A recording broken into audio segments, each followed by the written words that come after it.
Welcome back everyone, it's Aric from Rare Candy, and today we are back checking out Battle Region, the newest set that just got revealed in full for Japan this past weekend.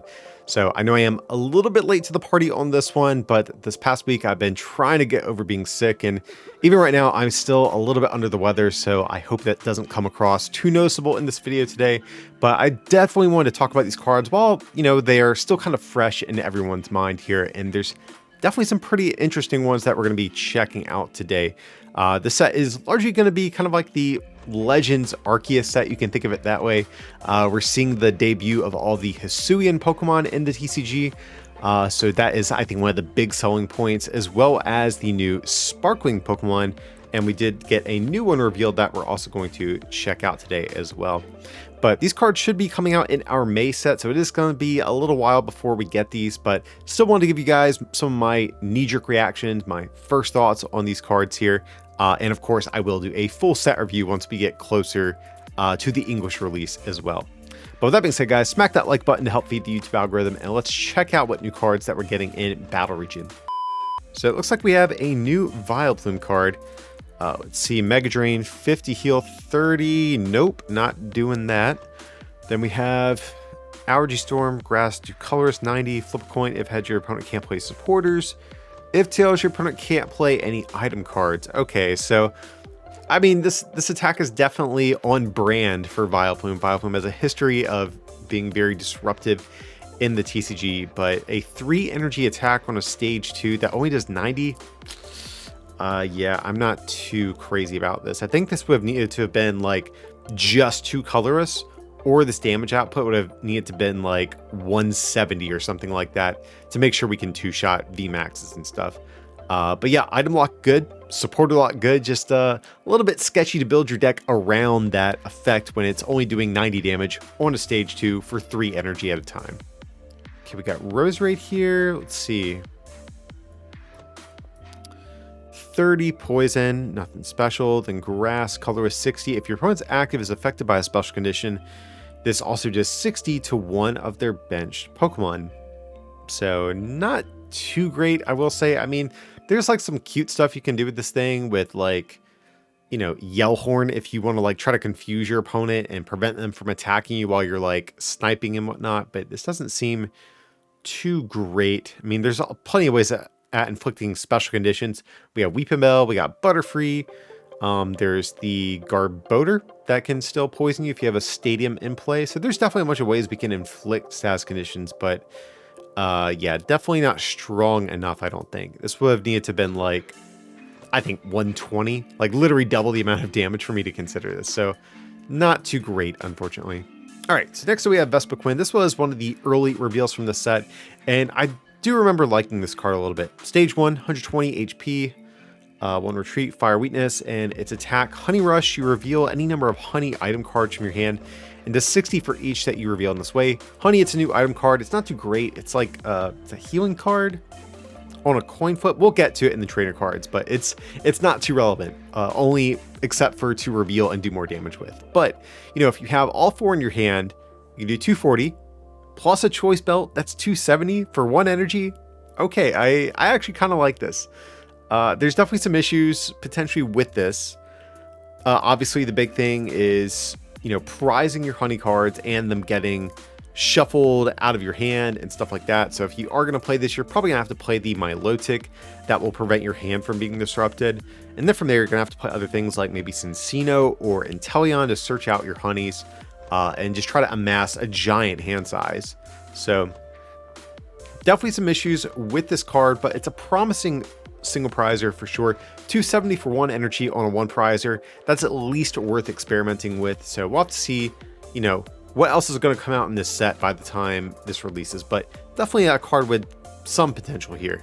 So our first Pokemon V is going to be Virizion, another early reveal, and one that's not too great, unfortunately. So your Pokemon with grass energy can't be affected by special conditions. Not a big deal. Special conditions really aren't prevalent right now. I mean, if they ever do become more relevant, obviously we can consider playing this.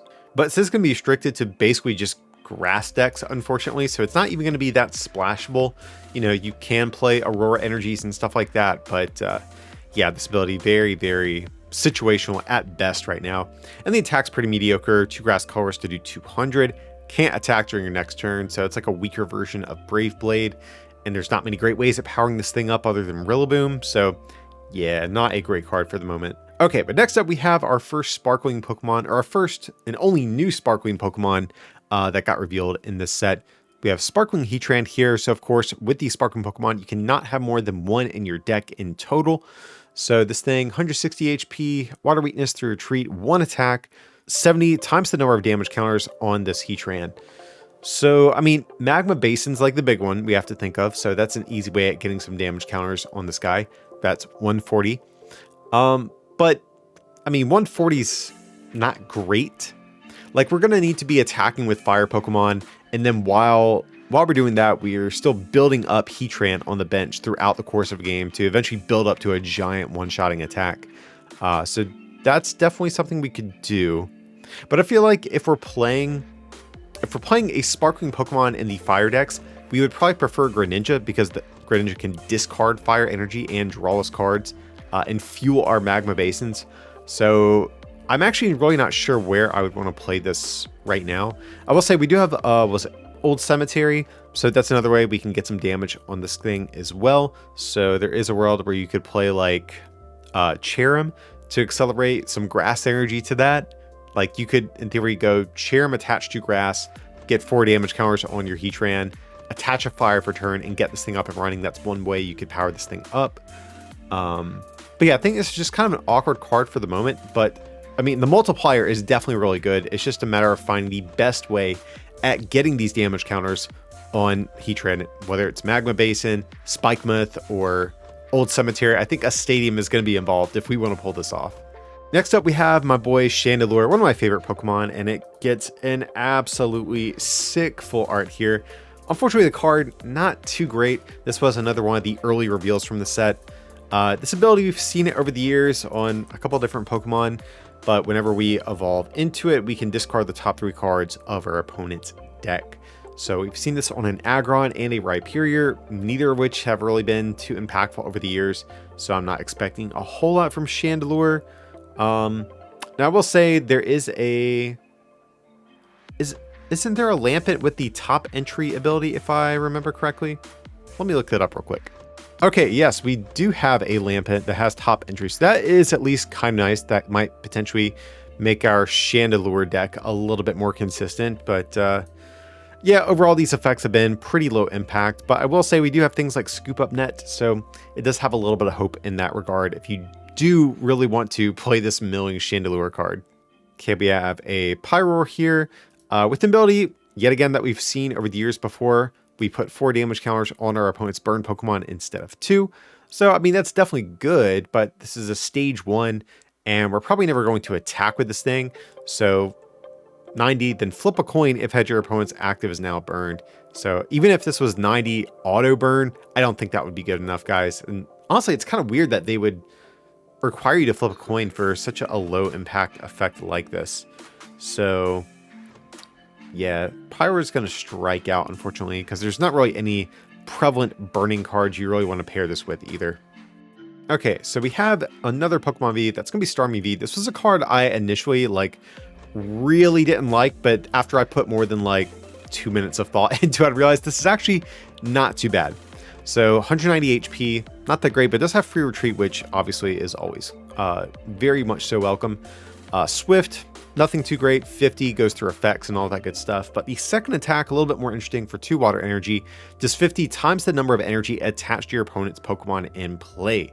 So right now, I think this attack sometimes is going to be somewhat low impact if we look at a lot of the decks that are prevalent in the format right now. A lot of them are working off of just 1 to 2 attachments. But after Brilliant Stars and obviously going into Astral Radiance and all of the cards that are coming out here, we're getting more and more Pokemon that want to, flood the board full of energy. Of course, Arceus V-Star that's coming out on Brilliant Stars is looking to always amass a big field of energy. Also, a Darkrai V-Star that is going to be coming out around the same time as this set, or potentially even in the set. I'm not sure which yet. That's going to be another prevalent Pokemon that is aiming to swarm tons of energy into play. So as more and more decks start going in that direction, I think Starmie definitely could be a viable one of in your Melanie based decks. So next up, it looks like we have our first Hisuian Pokemon. That's going to be Basculin. And I'm really stoked because these cards have the return of the energyless attacks that were prevalent on the Alolan Pokemon. I don't know why they skipped the Galarian Pokemon from having this, trait, but I always thought that was a really cool way they handled the regional variants for the Alolan Pokemon. So happy to see that return for these Hisuian cards as well.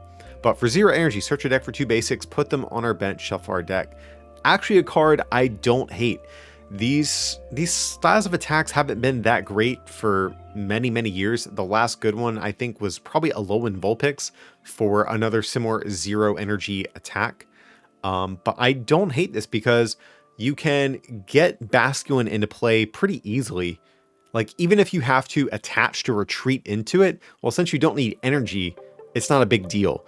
Like, if this was an attack that needed energy, a lot of times on your first turn going second, maybe you can find the energy to retreat, but at that point you can't attach and power up this style of attack. So I think this is actually going to make, this style of attack a lot more feasible than it otherwise would have been. And I do kind of like this. This might even be better than something like a Snorlax, as an example, that a lot of decks have used to kind of get set up behind while they are trying to get going. So especially for single prize decks, this actually might be a viable 1 of 2 of in those styles of decks. So definitely one that I'm going to keep my eye on. And we do have to remember Basculin does evolve in the new Legends Arceus game. And we have a Hisuian Basculegion. So if any of your Pokemon were knocked out by damage from an attack during your opponent's last turn, does 90 more and your opponent's active is now confused. So 120 in confusion for 1. It's like not horrible, but more than likely, guys, we're just playing Hisuian Basculin for this attack. We probably don't want to run any copies of Basculegion. Maybe if we have water energy in the deck we're playing in, we can consider a 1 of, but I think most of the time this card's not going to be very high impact. Okay, we have our next sparkling Pokemon. This is one you guys are probably familiar with. This was literally the first one revealed. We have Sparkling Greninja, and I think this is probably my favorite of the 3 that we've seen so far. So this one has the ability, once during your turn, you may discard energy from your hand, then draw 2 cards. Attack not too great, but you can discard 2 energy and do 90 to 2 of your opponent's Pokemon. So obviously in like Frostmoth decks or something like that, this could be a relevant attack, but most of the time we're just using it for this ability.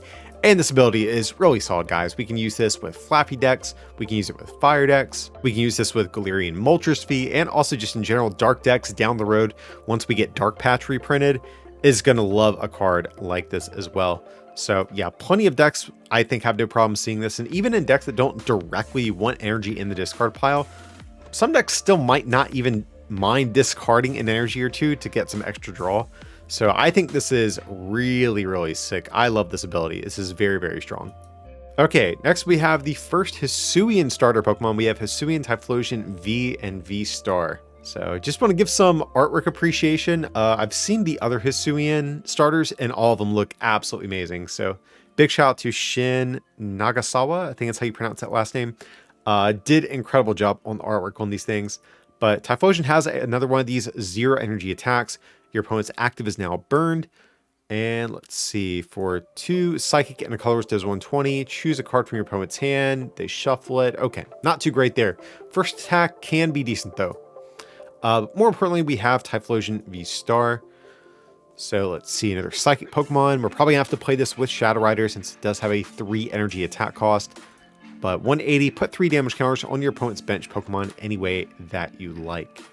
And then it's V-Star power. If your opponent's active has 4 damage counters on it, it is knocked out.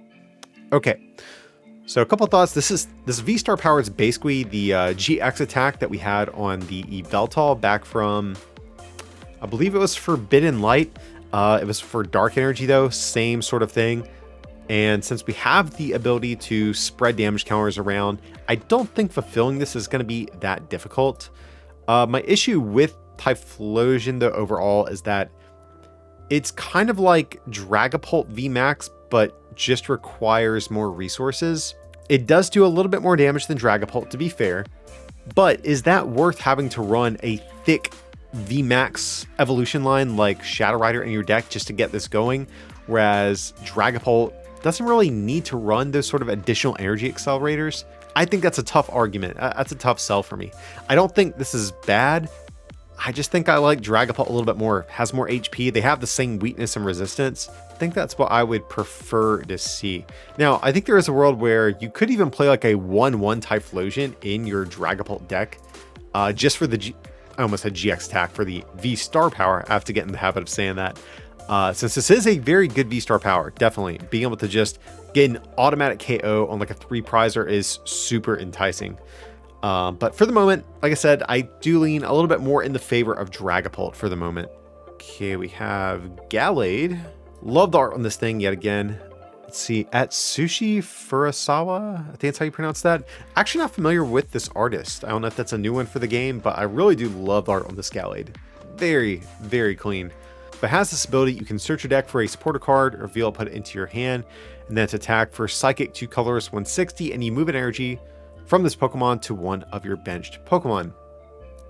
So this is a very serviceable, fair, balanced card, and for that reason, it's not going to see play. Like, this attack is just, it doesn't do, even though it's a decent 2-shotting number, it requires just slightly too much energy for my liking. I think this would have needed to have been like 2 colorless for 160, or it would have needed to have been like 190 for 3. That way with a choice belt, you could deal with single, or not single prize, but non-evolving Pokemon V. So yeah, I think this attack's just slightly too weak for my liking, or it's just asking too much, just barely, for the damage output. Ability definitely good. Being able to grab a supporter, being able to optimize your consistency or increase your consistency as a stage 2 is really good, since these decks are inherently less consistent from, you know, basic decks or VMAX V-Star decks. So it's a serviceable card, but it's not good enough, unfortunately.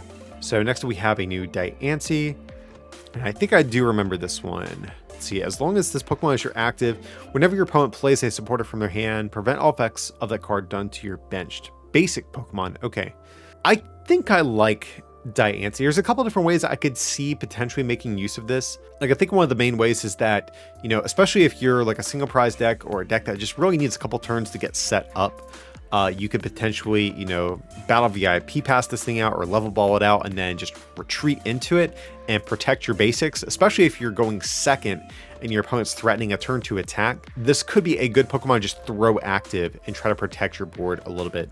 But at the same time, you could almost make the argument that this Diancie might just be better served as another copy of one of those basics you're trying to protect. I could also maybe see, though, this being a card for like hit and run style decks like the Mienshao or the Greedent that we still have in format. So with like Mienshao, for example, you'll attack, shuffle it back into your deck, and then you could maybe promote your Diancie and protect maybe like your only other unevolved basic that you have on the field. So that could be okay, because that is one of the downsides of those hit and run decks. You shuffle your main attacker back into your deck, and then you have to worry about your opponent bossing up one of your, you know, pre-evolutions that you're going to evolve with next turn. So I like the card. I'm just not sure if there's any competitive decks right now that would really want this. Okay, so we have Weirdeer over here, another early reveal. Not a particularly great card, I don't think. Ability just allows you to draw a card, and then if you and your opponent have the same number of cards in hand, does 120. Nothing too special, guys. I mean, with a choice belt, that's 150, but that's still not even 2-shotting Pokemon V Max. So yeah, not a whole lot to really say about this one. All right, then, good to see Weirdeer, and the full art version over here. It does look kind of nice too. Okay, so we have a new Ryperior. Man, and this guy is such a tank. 190 HP on a single prize Pokemon. That's so wild. So very tanky Pokemon, but even still, a lot of stuff hits above 200, so it doesn't matter too much. But first attack here, 50, discard the top card of your deck. If it's an energy, this does 100 more. Then attach that discarded energy to this Pokemon. So this is basically just like a single prize version of Colossal VMAX. Colossal VMAX hasn't been seeing a whole lot of play recently, so I'm not sure if you want to play a version of it that's weaker, that requires more deck space. I know it's a single prize version of it, which might be enticing, but I don't think that's worth running, you know, a bunch of rare candies, forgoing all of your tank ability, etc., to be able to play this. So Not a bad attack by any means, guys, but I'd much rather just play Colossal personally if I'm dead set on a style of attack like this. Okay, and for the last of the 3 sparkling Pokemon we're getting in the set, we have Hawlucha, another very early reveal from the set. Its ability allows you to do 30 more to your opponent's active Pokemon V Max. So definitely goes without saying, a very, very solid ability. Between Choice Belt and Hawlucha, now a lot of decks have an easy way at doing an extra 60 to V Maxes, which is absolutely wild. So I'm very curious to see which ones are going to run this. I think for the moment it is definitely going to be a little bit of a tough decision between this and Greninja, because a lot of the decks out there that could run either of these might actually want the Greninja for the added consistency. But, you know, if you are struggling against a certain VMAX that is in the format, you know, Hawlucha might be the one you have to go with. You know, think of something like Ice Rider, just as an easy example. You're hitting 250 base damage if you discard your energy. Well, with Choice Belt, you're up to 280. But with Hawlucha, you're up to 310, and now you're one-shotting Mew V Max.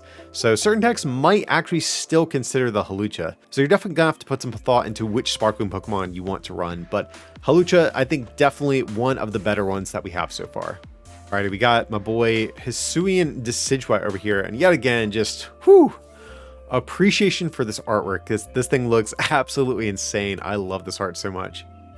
But Hisuian Decidueye V here. Search your deck for up to 2 cards, put them into your hand. I mean, that's a decent attack, but Marnie does exist, and especially with Lumineon V in the format now, you know, by the time these cards come out at least, this is just a Marnie away from getting disrupted, so could be worse, but definitely an attack that's easy to play around. And then Fighting 2 Colorless does 100, and it goes through any effects on the defending Pokemon. So this is fine, but let's check out the V-Star. 270 HP. Okay. Let's see. Psychic Weakness to retreat. Fighting 2 colors, 160. You may discard up to 3 energy cards from your hand, and does 30 more for each that you discard in this way. So 190, 220, 250. I mean, 250 for 3 is not bad. We'll say that. So with Choice Belt, 280. Okay. Yeah, that's actually pretty good numbers to hit for. Being fighting means that you can one-shot Arceus V-Star, so that's pretty good. Needing to discard energy cards in particular is definitely going to be tricky. Also, too, with fighting Pokemon, they have kind of awkward attack costs. I know we are getting a new item that can potentially allow you to cheat some energy into play in the same set, but even still, it's like, it's not the most consistent form of energy acceleration in the world, so yeah, this attack, it's I'm not sure how I feel about it just yet. I think the numbers it hits for are okay. It's because 310 actually would allow you to one-shot Mew V Max. Like if you play the Hawlucha and Choice Bell, but no, Mew is going to resist fighting, so we can't one-shot Mew. Okay, like the more I'm thinking about this, like the less enthused I am, but it is pretty decent at least when it comes to dealing with opposing Pokemon V-Star. So I do like that. Just needing 3 energy specifically, man, I really wish this was just 3 cards in general. That would make this so much better. But let's check out the ability here. During your turn, you may draw cards until you have 8 in hand. Okay, I mean, the V-Star power, definitely very, very good. I mean, if you ever find yourself in kind of a bad spot, you know, if your opponent Marnies you into nothing, you know, I've been there plenty of times, you can just activate this ability and bail yourself out of a dead hand. So that's good. But yeah, this attack, I'm definitely not sold on just yet. I do like aspects about it, but cool card, but yeah, a little sketchy for the moment though. So we have Cleavor, another early reveal that we saw. Kind of a fun meme card. You flip 2 coins. If heads, your opponent's active is knocked out. It's not going to happen too often, guys. Even with cards like Glimwood Tangle to reflip your coin flips. Definitely a bit of a meme, but definitely cool. The full art looks very nice, per usual. But probably not going to win any tournaments, unfortunately. Okay, we have Hisuian Quillfish and Overquill. Do like the art on this. Very, very nice. See, intense poison. Your opponent's active is poison. Put 5 damage counters in between turns. I mean, you're effectively doing 50 for 0, which is okay. But more than likely, your opponent's just going to retreat anyways. Then 50, the defending Pokemon can't retreat. So you see what they're trying to do. You poison them one turn, you miraculously survive a hit, and then prevent them from retreating next turn. So doesn't seem too great. Alrighty, next up we have the Mew killer himself, Mightyena. A lot of people on Twitter were talking about this card when it got revealed. But if your opponent has any Pokemon VMAX in play, the attack cost is 3 less than 160, takes 50 in the process. So this is really good to deal with Mew VMAX. You hit them for weakness, for 0 energy, and can take an instant KO. So if you are a deck that has a pretty good matchup spread outside of Mew, always play Mightyena here, and maybe potentially take an easy 3 prize cards. So definitely seems okay to me. I could maybe even see this being like part of some sort of stage 1 toolbox. Like we're starting to get more and more decent stage 1s in the format. Between all of the Wormadoms, the Zoroark, now cards like Mightyena, we're actually getting a decent amount of stage 1s here that can hit a lot of popular Pokemon for weakness with pretty low maintenance energy costs. So Mightyena definitely could wind up being a decent tech. This card will probably only be like a 2/2 ever in a deck. But definitely I think could wind up seeing play, especially if Mew does remain being very dominant after Brilliant Stars comes out and going into the what will eventually be the Astral Radiance format. Okay, we have a new Absol over here. Absol looking very baller as usual. Let's see. Sweeping Calamity. The attack does 10 to each of your opponent's Pokemon. Okay, nothing too great. Then Claw Rend 50. If the defending Pokemon has any damage counters on it, does 70 more. Okay. So you can see the synergy they're going for here. I don't think this is that great. Like, we can hit for, well, yeah, we're only hitting for 120. I mean, I know Choice Belt will ramp that up to 150. And we have things like Galarian Zigzagoon and stuff like that if we really want to. But I just feel like our damage output just still seems really weak at that point. So, I don't know. Maybe I'm missing something, but this card seems kind of average at best to me. Alrighty, and for the last of the Hisuian starter trio, we have another absolutely stunning looking Pokemon here with Hisuian Samurott V. Not a big Samurott fan just in general, but you can't help but love this artwork here. Let's see. First attack, Zigzag Drop. Discard up to 2 Pokemon tools attached to your opponent's Pokemon in play. Okay, so basically Tool Scrapper. And then 3 Dark does 180 and discard energy from this Pokemon. So that is a little bit of... That is a pretty heavy attack cost, but guys, you do have to remember we are getting Dark Patch, which should release alongside all of these cards that will allow you to cheat Dark Energy out of discard. So I don't think getting this powered up will be too difficult, but let's check out the evolution. Okay, 270 HP, Grass Weakness, 2 Retreat Cost. See, for 2 Dark, 110. If your opponent's active has any damage counters on it, it does 110 more. Okay, that's a pretty good amount of damage. That's going to deal with any basic Pokemon V, so that definitely isn't too bad. And then once during your turn, you may put 4 damage counters on one of your opponent's Pokemon. Okay, cool. So actually a pretty solid ability here that, if you don't have a Galarian Zigzagoon or some other way at cheating the damage counters, you can always just pop this ability and ensure that you can still get that 110 damage buff with this first attack. So I actually do like this V-Star power. Definitely pretty cool. I actually think Samurott here is probably the best of the Hisuian starters that we've seen. And yeah, with Dark Patch coming out, this is a very manageable attack cost too. So yeah, I'm actually kind of feeling Samurott. Definitely I think one of the better cards that we've seen so far. Okay, next we have another early reveal that we previously saw. We have Garchomp. Not the greatest card. It's kind of like the Flygon that we're getting in Brilliant Stars.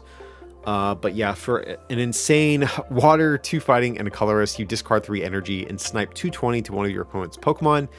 That's a massive attack cost, guys. I don't think we're gonna waste our time powering this thing up. Alrighty, so next up we have Hoot. Yes, Hoot, not Noctowl. Noctowl is garbage, but Hoot has a very cool ability. As long as this Pokemon is in play, basic energy attached to your opponent's bench Pokemon can't be discarded by the effects of your opponent's items and supporters. So this is a little bit limiting. It's just basic energy, and it's also just to your benched Pokemon. But I mean, that's still kind of good. Being able to prevent things like Crushing Hammers and Team Yell Grunts from wreaking havoc on your board is pretty solid. We've saw an ability kind of like this on a Carbink from Fates Collide, I believe was the set. And that was a card that actually did see a little bit of play, so there is a world where Hoot might be able to be splashed into your deck at some point. I mean, this card is really just only as good as the quality of Energy Disruption that's in the format. And right now, I don't think Energy Disruption is prevalent enough to where you need to commit a spot in your deck for Hoot, but if such a situation does arise where the format does become a little bit more focused on disruption, Hoot definitely could be a solid tech for your deck. All right, next we have Miltank, another one of these early reveals that we saw from the set. Miltank, I think, is a pretty cool Pokemon. It has this ability to prevent all damage done to it by your opponent's Pokemon V. So it's basically like the Altaria or the Decidueye that we already have in format. But the big upside to this is that it's a basic Pokemon. You know, the most successful of these up until this point has been Decidueye. That's been a stage 2 that takes up a ton of deck space. And this thing debatably has like an even better attack than Decidueye as well. So for 2 colorless energy or just 1 twin energy, this does 20 more for each of your opponent's benched Pokemon.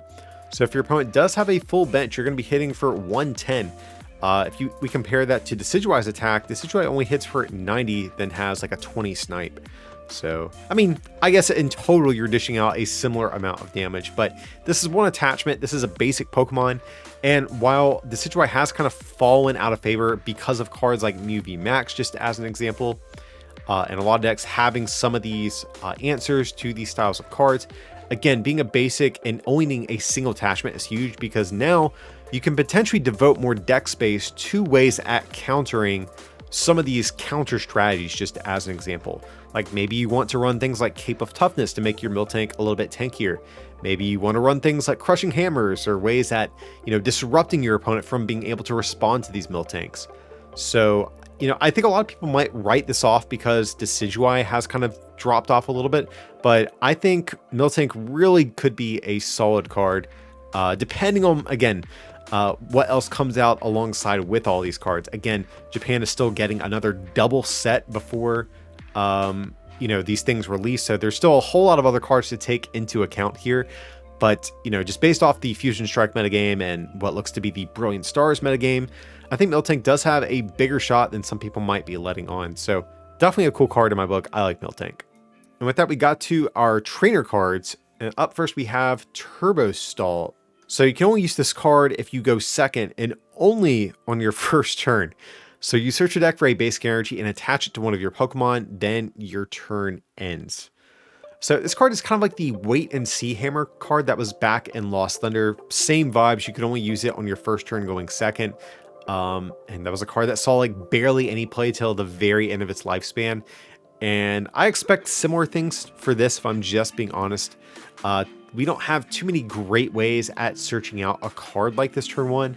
I guess you could play Cram-O-Matic, but I mean, the main deck right now that's playing Cram-O-Matic is Mew, and you would never play this in Mew. Like, realistically, I don't think you ever would. So, yeah, without a great search engine right now that you can play this on turn one, I think it's going to be a hard sell for this because you really don't want to play cards like this on turns 2 and 3. Like, because otherwise you could just play this with the Inteleon engine, but again, you have to evolve into Drizzile and Inteleon, and you can't pull this off turn 1. So, without a great way at searching this out immediately on turn 1, I don't think many decks are probably going to play this. But let's say hypothetically we get, I don't know, maybe a Sparkling Pokemon that searches out any item card from your deck as an ability or something like that, then you would maybe consider this. But until that time happens, a card like this is not going to be too great, unfortunately. All right, so next we have the Honey card that we saw with Vespa Quint. Again, I think this card was bad from what I remember, though. Choose one of your Pokemon, then flip until you get tails. Heal 40 for each heads. So half the time, you're not even going to get an effect from this card. This card basically just exists for you to play with Vespa Quint. Not too great in many other contexts. So we have Canceling Cologne, very interesting name here. So your opponent's active has no abilities until the end of this turn, including Pokemon that move to the active spot this turn. So this card definitely gives me big Hex Maniac vibes. Hex Maniac was a very powerful supporter that could shut off abilities. This, of course, is an item, but it is only limited to abilities on your turn. If this was like shut off abilities until the end of your opponent's next turn, that would be absolutely insane. So probably for the best that it is only limited to this turn. But yeah, in terms of abilities we want to shut off, this is, I think, mainly going to be looked at to deal with Pokemon like the Miltank that we just looked at, or cards like Decidueye or Duraludon VMAX, just as an example. And this can turn off those abilities and allow you to be able to hit into them, whereas you previously would not be able to. So one of the issues I do see with this card, though, is that a lot of those Pokemon that have these walling abilities are cards like Duraludon and Zamazenta V, and playing Path to the Peak can just accomplish the same thing and also disrupt your opponent in the process.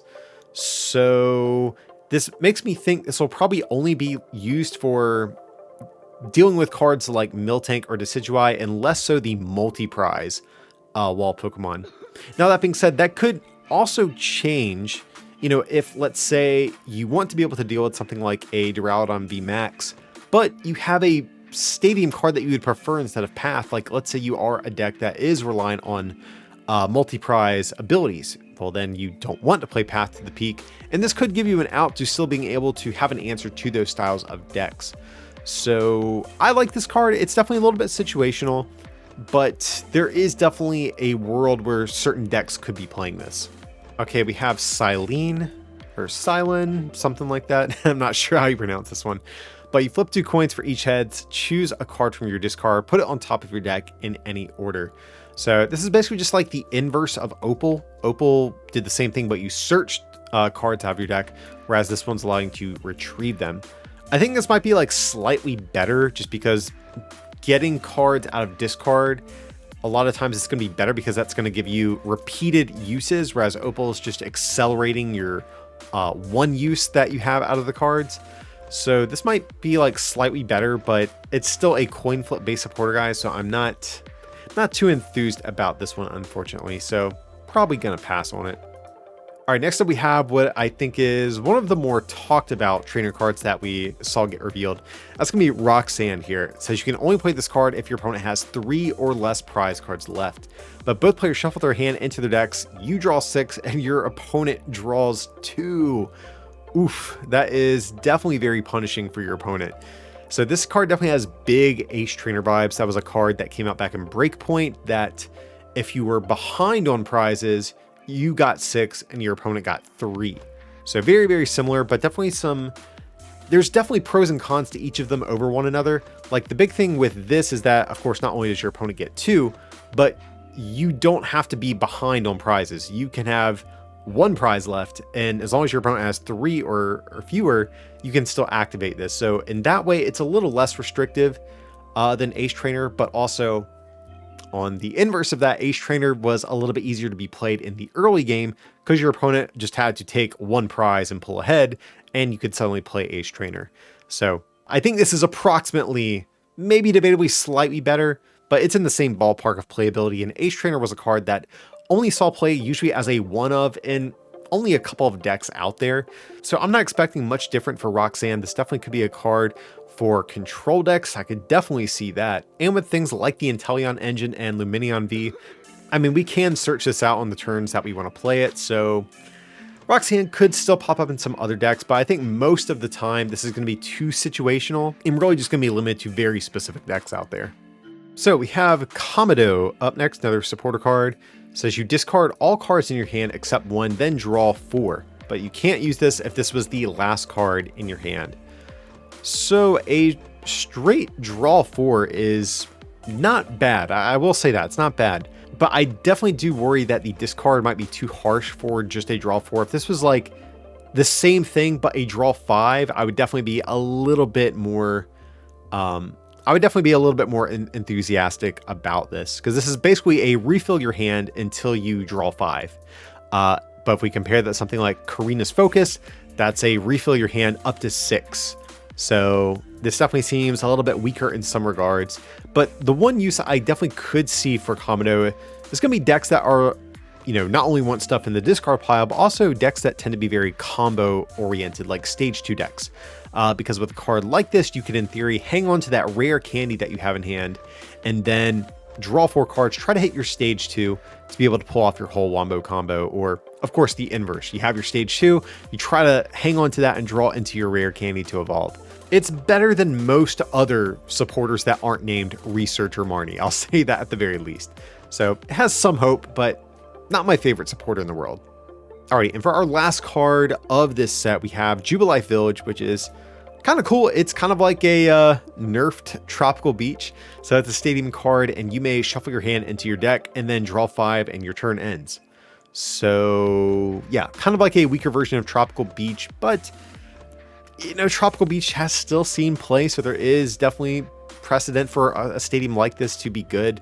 I'm just not sure what decks want to play this. Like, Tropical Beach has seen play mainly in the context of controlling base decks and stall decks, and also in like setup decks, like stage 2 decks. But we still have Snorlax in the format right now, and Snorlax already has kind of like a similar effect and can be a good starter or like lead Pokemon to lead the game with. For these styles of like maybe stage 2 decks as an example. And just in general right now, I think a lot of decks have stadiums they want to run, and this might potentially get in the way of that. So I'm not sure how I feel about this just yet. I definitely like that this is in the format. I think this is a cool stadium if nothing else, but yeah, just a little bit unsure of where this is going to land. But if nothing else, it's nice to have as an option. Alright guys, and that's going to be all of the new cards. Everything else is just these like V-Star decks that we previously got revealed, save for a few other mediocre cards that are revealed for the first time here. But yeah, definitely some cool stuff that we're seeing. Again, I do want to reiterate, this is only going to be basically like half of the new cards that are going to come out in our May set. So we still have plenty of other stuff that still has yet to be revealed. But, you know, in terms of the stuff I'm a little bit more excited about, I think maybe I definitely like Miltank. I thought that card was solid. I think the Hisuian Samurott here was probably the best of the new V-Stars that we saw. I think that's a little bit debatable, but I think this is overall the most well-rounded of the 3. Mightyena definitely could be a potentially decent tech for Mew decks. Oh, the Sparkling Pokemon, we can't forget about those. Sparkling Greninja actually might be the best card that we saw get revealed out of all of these from this new set. But yeah, definitely not the most groundbreaking batch of cards, but there's definitely still some that are worth getting, I think, a little bit hype about. But I definitely want to know your thoughts, guys. What of these new cards has you most excited? And are there any of these that you thought I was maybe a little too harsh on, or maybe gave a little too much credit to? Sound off down below in the comment section. Love to hear what you guys are thinking. But of course, if you guys did enjoy this video today, be sure to smack that like button. And if you want to take your support to the next level, you can also become a patron at patreon.com/rarecandytcg, or pick up some merch at rarecandytcg.com. Links to those will be down below in the description. But as always, thanks so much for watching, and I'll see you next time.